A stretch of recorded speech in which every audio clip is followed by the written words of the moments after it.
తన అందంతో అభినయంతో వరల్డ్ వైడ్గా గుర్తింపు తెచ్చుకుంది మాజీ మిస్ వరల్డ్ ఐశ్వర్య రాయ్. ఈరోజు ఈ అందాల సుందరి birthday.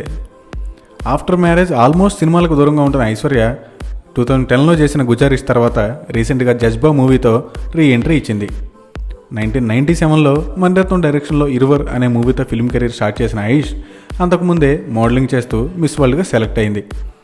Jeans, Taal, Hum Dil De Chuke Sanam, Mohabbatein, Devdas, Raincoat, Dhoom, Dhoom 2 ఇలా ఎన్నో మూవీస్లో తన పర్ఫార్మెన్స్తో ఆడియన్స్ని అలరించింది.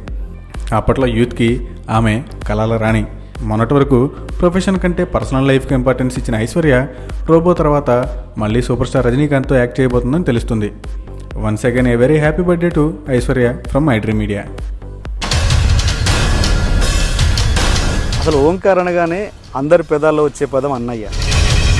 అసలు ఓంకార్ అన్నయ్య ఎలా అయ్యాడు? లైఫ్ ఎప్పుడైతే పొందారో వాళ్ళందరూ కూడా అన్నయ్య అని పిలవటం స్టార్ట్ చేయటం, ఇంకా అది అలా వెళ్ళిపోయింది సార్, స్ప్రెడ్ అయిపోయింది అన్నయ్య అన్నది. యాంకర్ ఓంకార్ డైరెక్టర్ ఓంకార్ అవ్వాల్సిన అవసరం ఏమొచ్చింది? యాక్చువల్గా నేను డైరెక్టర్ అవ్వటానికి యాంకర్ని అయ్యాను. నేను యాంకర్ని ఊరికనే సరదాగా అవ్వలేదు సార్. నేను ప్రొఫెషన్గా ఏమో డాక్టర్. జీ సంస్థను వదిలేసి మీరు మా టీవీకి ఎందుకు వచ్చారు? అలాంటి పరిస్థితులు ఏంటి అసలు? జీ తెలుగు అమ్మ అయితే మా టీవీ నాన్న. ఈ సోషల్ సైట్స్లో యూట్యూబ్లో మీకు సంబంధించిన వీడియోస్ కొన్ని చాలా హల్చల్ చేస్తారు. అంటే కొంతమంది అయితే చాలా ఎక్స్ట్రీమ్కి వెళ్ళిపోయి మీ మీద యానిమేషన్స్ క్రియేట్ చేసి బూతుల వరకు వెళ్ళిపోయారు. అంటే అలాంటివన్నీ చూస్తున్నప్పుడు మీకు ఏమనిపిస్తుంటుంది అసలు?